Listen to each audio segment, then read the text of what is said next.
Bonjour à tous ou Annyeonghaseyo parce qu'aujourd'hui je vous emmène dans un territoire asiatique insolite. Alors d'abord, ce pays, il est mondialement connu parce que ça fait 70 ans qu'il est divisé. Au point même que si vous rencontrez quelqu'un de ce pays, vous allez forcément lui demander s'il vient du nord ou du sud. C'est aussi un pays qui est un miracle économique. Imaginez-vous que ce pays, c'était l'un des pays les plus pauvres au monde dans les années 50. Alors qu'aujourd'hui, c'est tout simplement la 15e meilleure économie au monde. Et je suis allé plus loin, j'ai regardé les 14 économies qui la précédaient et imaginez-vous que ce pays, c'est non seulement le plus petit en termes de superficie, l'un des moins peuplés et en plus ne disposant pas de ressources primaires abondantes. C'est pour cela que les économistes appellent ce pays le miracle économique. C'est un pays qui est aussi mondialement connu pour sa musique, parce qu'on a tous entendu la K-pop, mais également pour sa gastronomie, notamment le kimchi. Et enfin, c'est l'un des pays qui a l'un des alphabets les plus logiques au monde, qu'on appelle le Hangul. Ce territoire, c'est tout simplement la Corée. Et si cela vous intéresse, je vous invite à regarder ce qui suit.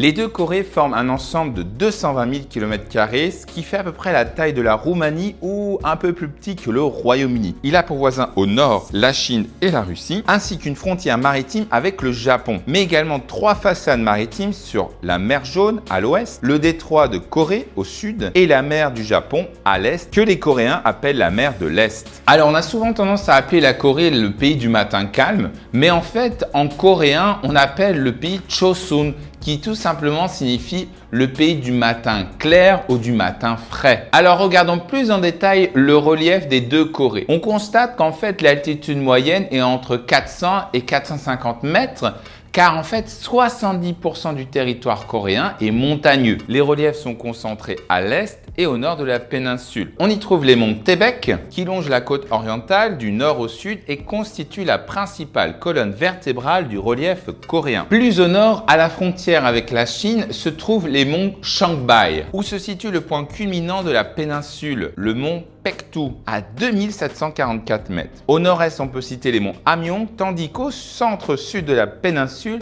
s'étendent les monts Sobek. Donc vous avez compris, le relief de la Corée est beaucoup plus élevé au nord et à l'est, tandis qu'il s'abaisse progressivement vers l'ouest, ce qui explique que la plupart des fleuves coulent vers les plaines occidentales. Les plaines sont relativement rares et elles sont beaucoup plus concentrées vers le sud et l'ouest du pays, où se concentrent les principales zones agricoles et les grandes villes. Toutes ces montagnes donnent naissance à un certain nombre de fleuves, à commencer par le Han, qui traverse la capitale Séoul, mais aussi le Nakdong, plus long fleuve de Corée du Sud. On doit citer également le Gum, qui prend sa source dans les monts Sobek et traverse notamment Daejeong avant de rejoindre la mer Jaune. Au nord, on peut citer le Taedong, qui traverse Pyongyang, ainsi que le Chongshan. Il faut aussi ajouter 2 grands fleuves qui marquent les limites naturelles de la Corée, à commencer par le fleuve Yalu qui sépare la Corée et la Chine et le Tumen qui marque la frontière entre la Corée du Nord, la Chine et la Russie. Et puis il faut ajouter que la Corée possède aussi plusieurs îles dont l'île Jeju qui est une île volcanique située au sud de la péninsule et dominée par le volcan Hallasan. Enfin, il faut noter que le climat est majoritairement continental. Regardons plus en détail la géographie humaine des deux Corées. Alors on constate que la population totale est de 75 millions d'habitants, avec un rapport urbain-rural très différent. Parce qu'au sud, plus de 80% des habitants habitent en ville, alors qu'en Corée du Nord, en fait, c'est un rapport 2 tiers, 1 tiers. Alors, regardons plus en détail les villes, à commencer par Séoul. Séoul, c'est la plus grande ville et la capitale de la Corée du Sud. Elle est située à seulement 45 km de la zone démilitarisée, que nous aborderons plus en détail. Elle a été fondée il y a plus de 2000 ans par le royaume de Baekje, puis devient la capitale du royaume de Chosun, avant de redevenir Séoul en 1945, puis la capitale de la Corée du Sud dès 1948. Il faut savoir qu'elle a été fortement endommagée lors de la guerre de Corée, notamment lors des batailles de Séoul. Mais reconstruite dans les années 60-70, elle connaît ensuite une industrialisation rapide. Aujourd'hui, elle est le siège de grands groupes comme Samsung, LG, Hyundai et possède le 4e PIB mondial pour une aire urbaine, juste après Tokyo, New York ou Los Angeles. Les quartiers de Gangnam, de Digital Media City concentrent les activités liées aux nouvelles technologies et aux médias. Et puis ensuite, nous devons citer la deuxième ville de Corée du Sud, Busan ou Busan, qui est peuplée de 3,5 millions d'habitants. C'est le principal pôle économique, culturel et portuaire du sud-est du pays. Son port est l'un des plus grands au monde et joue un rôle clé dans les échanges avec le Japon. Situé à seulement 200 km de la ville, Busan fut aussi la capitale provisoire pendant la guerre de Corée. Et puis nous devons également mentionner la ville d'Incheon. Située à 50 km à l'ouest de Séoul, elle constitue son grand port sur la mer Jaune. Alors il faut savoir qu'au début, au 19e siècle, il s'agissait d'un village de quelques milliers d'habitants, mais qui est devenu aujourd'hui une métropole de près de 3 millions d'habitants. Elle est mondialement connue pour le débarquement d'Incheon pendant la guerre de Corée en 1950, qui fut un tournant majeur de cette guerre. Elle abrite aussi le plus grand aéroport du pays, qui est un hub majeur en Asie. Et puis, il ne faut pas non plus oublier Pyongyang, la capitale de la Corée du Nord, peuplée entre 2,5 et 3,5 millions d'habitants, qui constitue le cœur politique, économique et culturel de la Corée du Nord. Alors, il faut savoir qu'elle a été occupée dès le néolithique. Elle fut la capitale du royaume de Koguryo, puis de Koryo. Elle fut occupée par le Japon, puis ensuite quasiment rasée pendant la guerre de Corée, avant d'être reconstruite avec l'aide soviétique. C'est pour cela que ces avenues, ces immenses places ou ces bâtiments ont tous adopté un style très stalinien. Elle concentre les principales industries et institutions du pays. Et puis, il faut citer un certain nombre de villes millionnaires dans le sud, comme Daejeon, Gwangju, Suwon. Regardons plus en détail le découpage administratif du pays. Alors, effectivement, en raison de la nature politique des deux pays, on a un découpage qui est complètement différent. Alors, je vous propose d'abord de regarder la Corée du Sud. En Corée du Sud, en fait, on voit qu'on a à la fois des grandes villes administratives, celles que je viens de nommer, comme Séoul ou Busan, et puis vous avez également des provinces. Alors, je vous propose de nous concentrer d'abord sur le centre. Le centre, c'est notamment Choncheon, Daejeon, Sejong, qui est une région en fait de transition entre le nord très urbanisé et le sud plus industrialisé. Le centre, en fait, si vous voulez, il est situé au carrefour des axes du pays et il joue du coup un rôle clé dans l'organisation du territoire. Daejeon constitue un pôle scientifique majeur, tandis que Sejong concentre lui plutôt les fonctions administratives. L'économie est mixte entre recherche, industrie et agriculture. Et puis vous avez le sud-ouest. Le sud-ouest, c'est la région la plus agricole de la Corée du Sud. Elle est dominée par la riziculture, notamment grâce à ce vaste plaine fertile. En fait, cette région a longtemps été en retrait sur le plan économique, mais elle conserve du coup une identité régionale très forte. Gwangju en est le pôle urbain et historique. Et puis ensuite, il faut s'intéresser au sud-est, qui constitue le cœur industriel de la Corée du Sud. C'est là où on retrouve l'économie, avec notamment l'automobile, la construction navale ou la pétrochimie. Ulsan, par exemple, abrite l'un des plus grands complexes industriels au monde. Et puis, il ne faut pas oublier non plus l'Est. Alors, l'Est est plutôt une région montagneuse dominée par les monts Taebaek. C'est une région qui est faiblement peuplée et qui est plutôt tournée vers le tourisme, notamment depuis les Jeux Olympiques de 2018. Et elle s'ouvre sur la mer du Japon. Et bien sûr, Jeju, qui est cette île volcanique située au sud du pays. Dotée d'un statut autonome, en fait, elle vit principalement du tourisme, de l'agriculture et elle est le seul territoire coréen situé dans un climat subtropical. Et puis la Corée du Nord est composée plutôt de provinces avec quelques villes qui sont sous contrôle direct de l'État. Alors concentrons-nous d'abord sur le nord. Le nord est plutôt montagneux, c'est la région la plus isolée du pays. Elle est dominée par un relief accidenté et un climat très rude. C'est là où on trouve les monts Paektu, le point culminant de la Corée. Pour rappel, l'activité repose surtout sur les mines et les installations militaires. Et puis, il faut également mentionner le nord-est, qui correspond à la façade maritime sur la mer du Japon. On y trouve les ports de Chongjin et une activité industrielle secondaire, plutôt lié aux ressources minières. Son éloignement du centre, en fait, limite son développement. Et puis le sud-ouest, très stratégique, parce que en fait, c'est le principal grenier agricole du pays. Les plaines y favorisent la riziculture et elle est située à proximité de la zone démilitarisée. Et puis nous devons citer l'ouest, la région la plus développée de la Corée du Nord après Pyongyang. Elle combine les plaines agricoles, les activités industrielles avec l'essentiel des infrastructures du pays. Et enfin l'est, qui est une région montagneuse et littorale, mais elle aussi peu développée. C'est là où vous allez retrouver en fait les monts Kumgang, où le tourisme reste très limité. Alors concernant le tourisme, d'abord il faut citer Séoul avec le palais de Gyeongbokgung, le plus grand et sans doute le plus majestueux des palais royaux, mais également le village Hanok de Bokcheon avec ses maisons traditionnelles coréennes qu'on appelle les Hanok, entrelacées dans la modernité. La tour Namsan avec sa vue panoramique sur Séoul, sans oublier les quartiers branchés comme Myeongdong, Hongdae ou Gangnam où on trouve, si vous voulez, le musée national de Corée et le musée d'art moderne. On doit également citer Gyeongju, qui est surnommé le musée sans mur. C'est en fait l'ancienne capitale du royaume de Silla que l'on va voir en histoire. Avec le Tumuli Park, cette tombe royale en forme de grande colline, et le temple Bulguksa et la grotte Sokguram, classée au patrimoine de l'UNESCO. Mais c'est pas tout, puisqu'il y a aussi la ville de Busan, cette ville côtière dynamique qui est connue pour ses plages, dont celle de Haeundae, la plus célèbre du pays, avec le village culturel de Gamcheon et ses maisons colorées et ses ruelles artistiques. Il y a également le temple Edong Yonggongsa, un temple bouddhique situé au bord de l'océan. Et puis bien sûr, il faut mentionner l'île de Jeju, un paradis naturel avec le volcan Alasan, le plus haut sommet de Corée du Sud. On y trouve des tunnels de lave, des chutes d'eau, dont celle de Chongbang, ses plages de sable noir et blanc, et enfin le jardin botanique Pirate Garden. Jeju est aussi célèbre pour ses fameuses plongeuses qu'on appelle aussi les Haenyeo. À Suwon, on retrouve la forteresse Wonsang, un chef-d'œuvre de l'architecture militaire classée au patrimoine de l'UNESCO, et la fameuse zone démilitarisée, une visite très spéciale si vous voulez, à la frontière entre les deux Corées, avec l'incontournable tunnel d'infiltration, les observatoires et le village de Panmunjom, où ont été signés les fameux accords. Et puis il faut citer encore deux autres endroits, notamment le parc national de Soraksan avec ses montagnes spectaculaires à visiter surtout en automne, à ne pas manquer à la fois pour ses sentiers de randonnée de tout niveau et son téléphérique vers la forteresse de Gyeonggumsong. Et puis la ville de Andong, un village traditionnel Hawaii classé au patrimoine de l'UNESCO.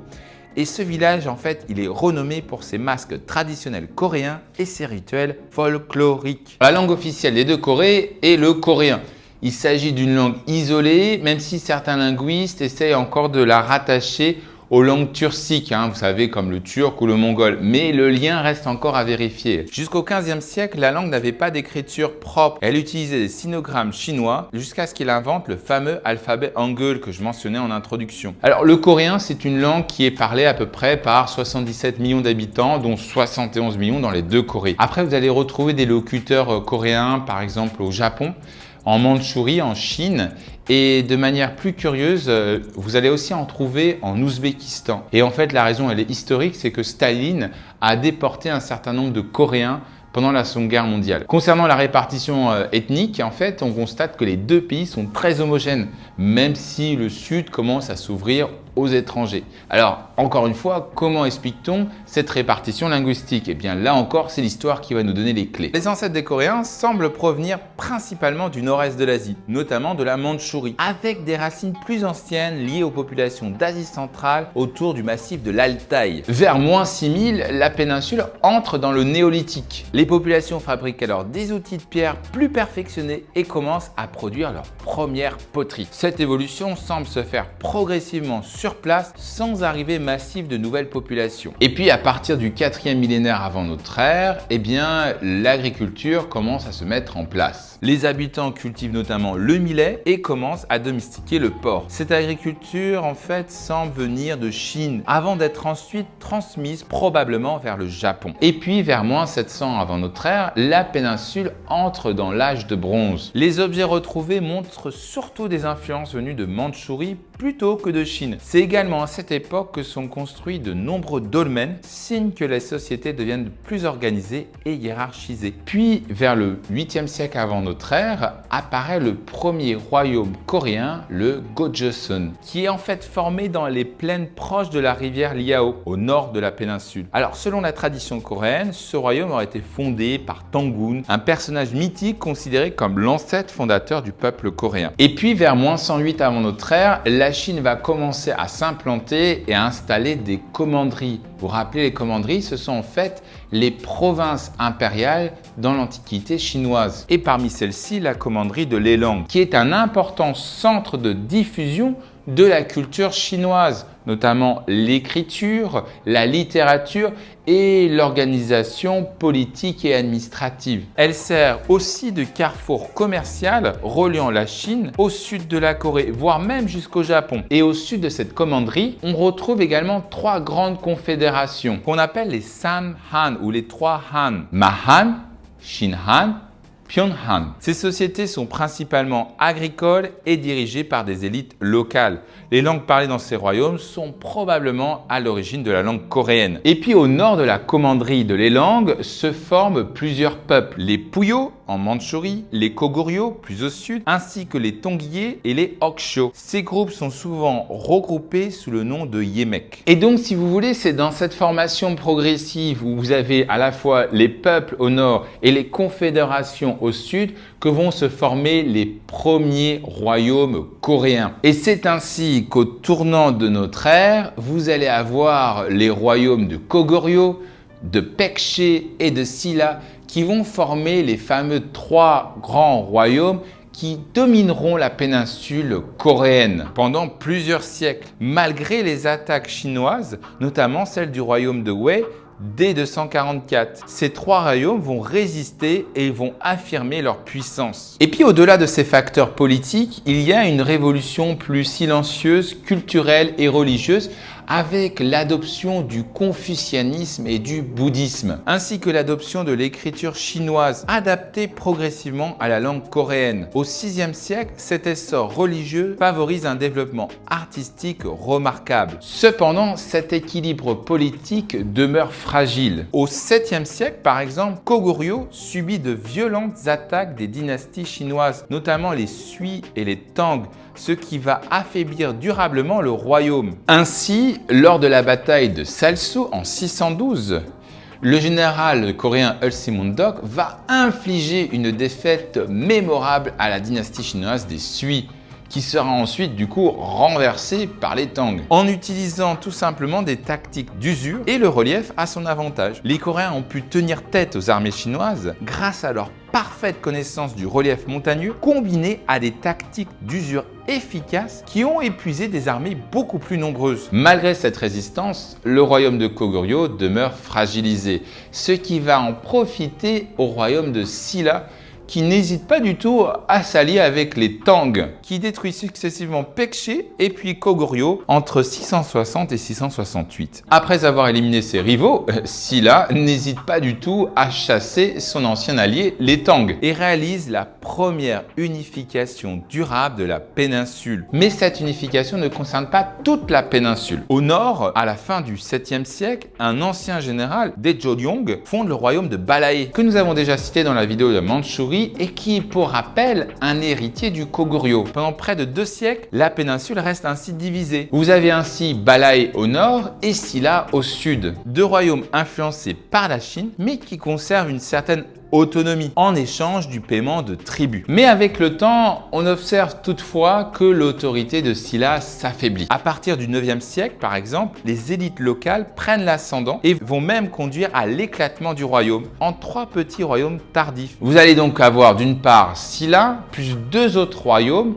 dont le Koguryo, il reprend l'ancien nom, mais ce Koguryo version 2 va en fait à la suite s'appeler le Koryo, qui sera en fait à l'origine du nom Corée. Et puis il faut noter également qu'à la fin du 1er millénaire, le Balae va être détruit par les Khitan, nous l'avons également mentionné dans la vidéo sur la Mandchourie, et le Koryo va en profiter pour unifier la péninsule coréenne aussi et établit sa capitale à Kaesong. Fortement inspiré par la Chine, le Koryo développe une administration centralisée fondée par exemple sur les examens et il favorise un important essor culturel, notamment le bouddhisme, mais aussi la céramique et l'imprimerie. Et puis le Koryo va ensuite devoir être confronté à l'invasion mongole, à laquelle il résiste pendant plus de 30 ans, avant de devenir vassal en 1259. Et puis au XIVe siècle, la chute de la puissance mongole permet à la Corée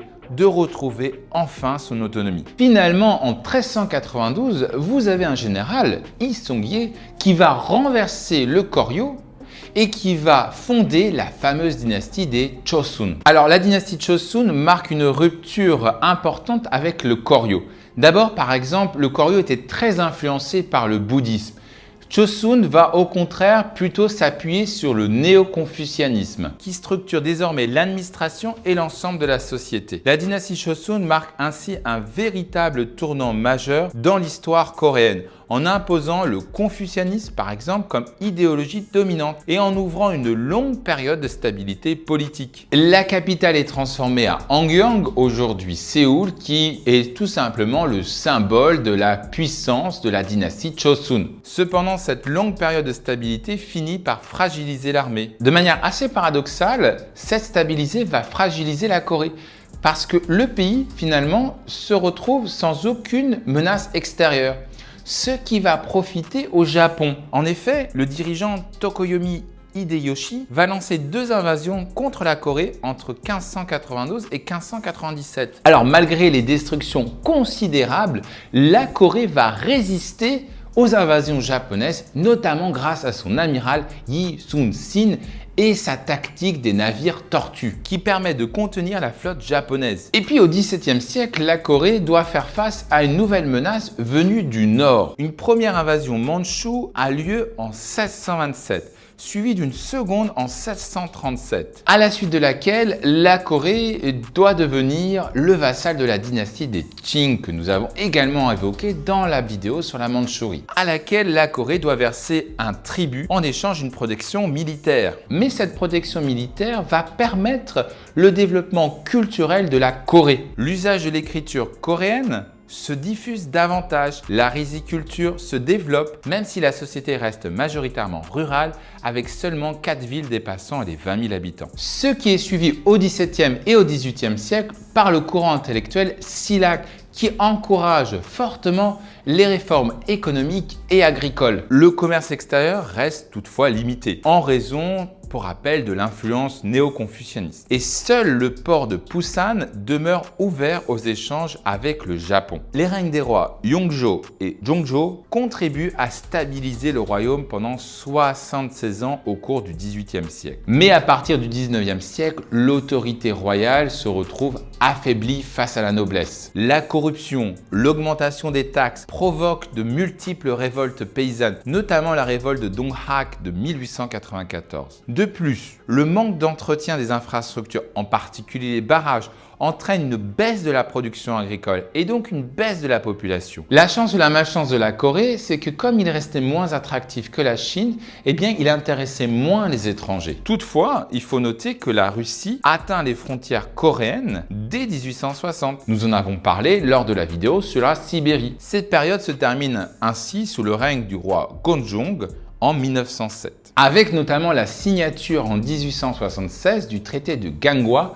qui rompt l'isolement de la Corée, notamment en forçant l'ouverture du marché coréen au Japon. La Corée commence alors à s'ouvrir aux influences et aux technologies occidentales. Et profitant de l'affaiblissement de la Chine, le Japon avance ses pions en Corée. La guerre sino-japonaise fait basculer la Corée dans l'orbite japonais. Et le roi adopte ainsi le titre d'empereur, affirmant symboliquement l'indépendance du pays vis-à-vis de la Chine. Mais l'influence japonaise sur la Corée est temporairement contrebalancée par celle de la Russie, qui se manifesta par la guerre russo-japonaise, que nous avons également évoquée lors de la vidéo sur la Mandchourie. Comme vous le savez, cette guerre confirme définitivement la domination japonaise sur la péninsule et en 1907, le souverain coréen est contraint d'abdiquer. En 1910, la Corée est même officiellement annexée par le Japon en mettant fin à plus de 5 siècles de règne de la dynastie Joseon. Le Japon impose une administration militaire rigide. Les premiers gouverneurs généraux gouvernent avec une autorité stricte. La liberté de la presse, de réunion et d'expression sont restreintes. Dans les années 1930, une politique d'assimilation forcée s'intensifie fortement. Les Coréens sont poussés à adopter des noms japonais, à parler uniquement japonais dans les écoles et dans la vie publique et à participer au rite shintoïste. L'objectif est d'effacer l'identité coréenne afin d'intégrer totalement la péninsule dans l'empire japonais. L'occupation japonaise transforme également de manière significative l'économie coréenne. Les terres agricoles sont confisquées et redistribuées à des colons japonais ou exploitées par l'économie impériale. Les Coréens, majoritairement paysans, deviennent des métayers lourdement taxés. Le Japon développe l'industrie lourde en Corée, particulièrement dans le nord, et utilise une main-d'œuvre coréenne bon marché. Durant la Seconde Guerre mondiale, l'exploitation devient plus brutale, notamment la mobilisation forcée pour le travail dans les usines japonaises ou l'enrôlement de jeunes filles coréennes appelées femmes de réconfort pour l'armée impériale japonaise. Malgré ces répressions, des mouvements de résistance apparaissent. On peut citer notamment le plus célèbre qui est le mouvement du 1er mars 1919, au cours desquels des millions de Coréens manifestent pacifiquement pour l'indépendance. Cette mobilisation est réprimée par les Japonais, causant des milliers de morts. Mais ce mouvement entraîne la création d'un gouvernement provisoire de la République de Corée établi en exil à Shanghai. En 1945, la capitulation de la Chine met fin à cette occupation coloniale. Toutefois, la libération s'accompagne d'une division de la péninsule. Les forces soviétiques contrôlent le nord de la Corée tandis que les Américains contrôlent le sud. Et cette séparation fixée le long du troisième parallèle, qui devait être temporaire, devient permanente dans le contexte de la guerre froide. Ainsi, en 1948, deux États vont naître. Vous avez au sud la République de Corée, connue aujourd'hui sur la Corée du Sud, soutenue par les Américains, et au nord la République populaire démocratique de Corée, appelée Corée du Nord, soutenue par l'URSS. Au nord, un régime communiste autoritaire est mis en place sous la direction de Kim Il-sung, tandis qu'au sud se développe un régime anticommuniste étroitement lié aux Américains. Mais en 1950, la Corée du Nord envahit la Corée du Sud,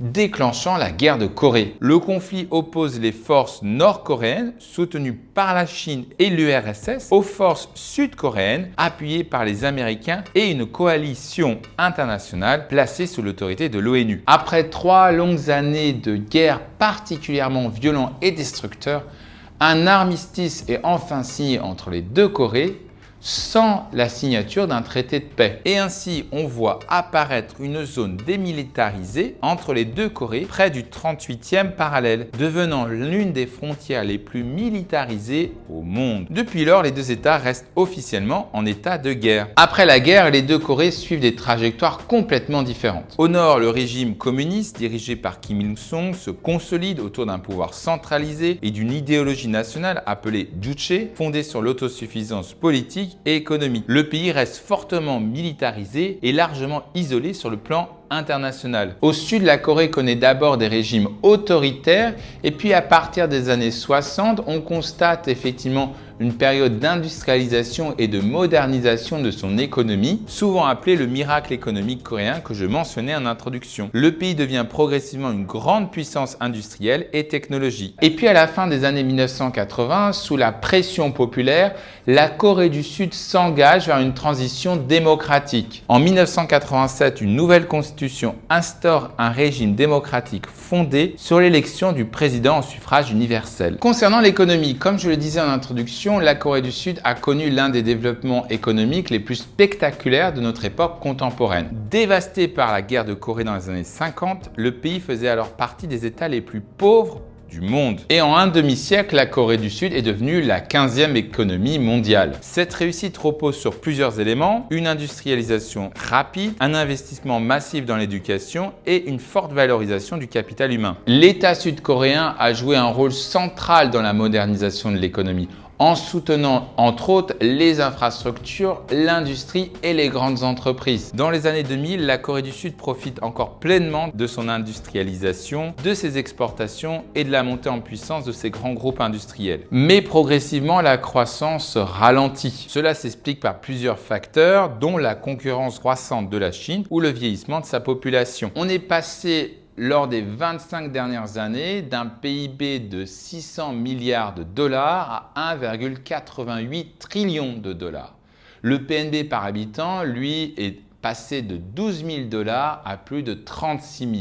Enfin, à noter que la monnaie des deux États est le won. Concernant les secteurs économiques, la Corée du Sud repose principalement sur une industrie moderne et des services développés. Le secteur tertiaire de la Corée du Sud représente 60% de son activité, notamment grâce au commerce, aux services financiers et aux technologies. Le secteur secondaire, lui, occupe également une place essentielle avec près de 40% du PIB, qui fait de la Corée du Sud l'un des principaux centres industriels d'Asie. Cette industrie repose notamment sur la construction navale, l'automobile, l'électronique ou la production de technologies avancées avec ses entreprises majeures comme Samsung, Hyundai ou LG. Enfin, le secteur primaire représente seulement 2%. Il reste limité en raison du relief montagneux, mais il conserve une production agricole importante, notamment autour du riz. En Corée du Nord, les choses sont différentes. La structure économique reste marquée par l'héritage socialiste. Le secteur secondaire domine donc avec 40% de son activité, avec des industries lourdes comme la sidérurgie, la métallurgie et l'industrie militaire. Le secteur primaire occupe, lui, une place importante avec 23% en raison de l'agriculture et principalement de la culture du riz et du maïs. Le secteur tertiaire, enfin, lui, représente 37%, notamment en raison des services publics et administratifs, mais il demeure peu diversifié et faiblement intégré au commerce international. Regardons maintenant la culture et la société. Nous devons d'abord mentionner, au niveau des personnalités, Nam Joon-pei, qui est un pionnier de l'art vidéo, considéré comme l'un des pères de l'art numérique. Mais également un certain nombre de stars de la K-pop, à commencer par Psy, qui incarne le phénomène du Gangnam Style. La K-pop est en fait une industrie culturelle majeure, née dans les années 1990. Elle repose sur des groupes formés par des agences avec une forte discipline et une stratégie globale. Les groupes emblématiques sont par exemple BTS ou Blackpink. La K-pop combine en fait musique, danse, esthétique visuelle et réseaux sociaux. Et elle est au cœur du soft power coréen. Mais ce n'est pas tout. Il faut également mentionner le cinéma coréen qui s'impose avec des réalisateurs comme Bong Joon-ho, Palme d'Or et Oscar avec Parasite, ou Park Chan-wook, connu pour ses films visuels et violents, primé à Cannes. Kim Ki-duk qui incarne un cinéma plus artistique et contemplatif. Les thèmes sont souvent les inégalités sociales, la violence et la pression sociale, sans oublier Squid Game, la série la plus regardée de l'histoire de Netflix. Concernant les écrivains, il faut mentionner Kim So-wol, un des plus grands poètes coréens du XXe siècle, Won Sung-kyung, un des écrivains majeurs connu pour ses romans engagés, et Han Kang, prix Nobel de littérature. Concernant les scientifiques,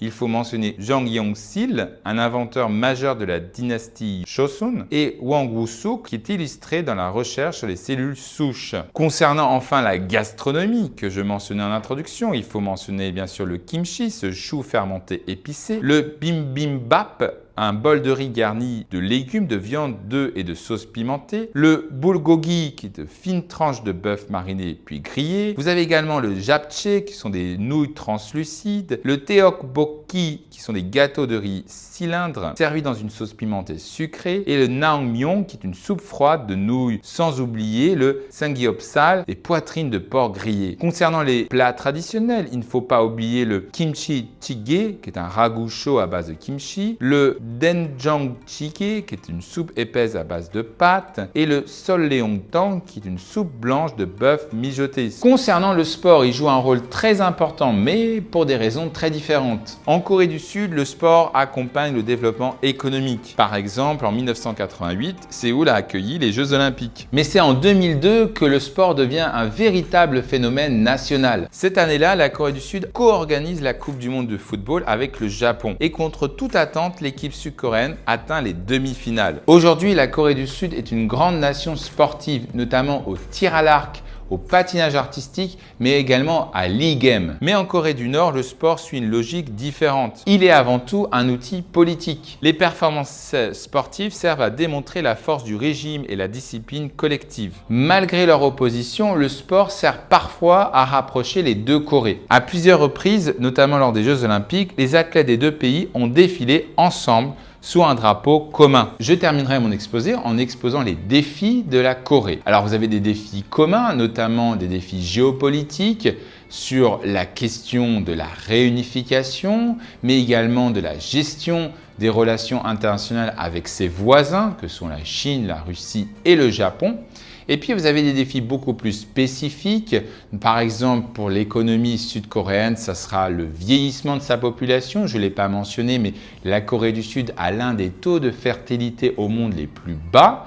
Et également le maintien de sa compétitivité ou encore les inégalités sociales, alors que la Corée du Nord, eh bien, il sera question de la modernisation de son économie ou l'amélioration des conditions de vie.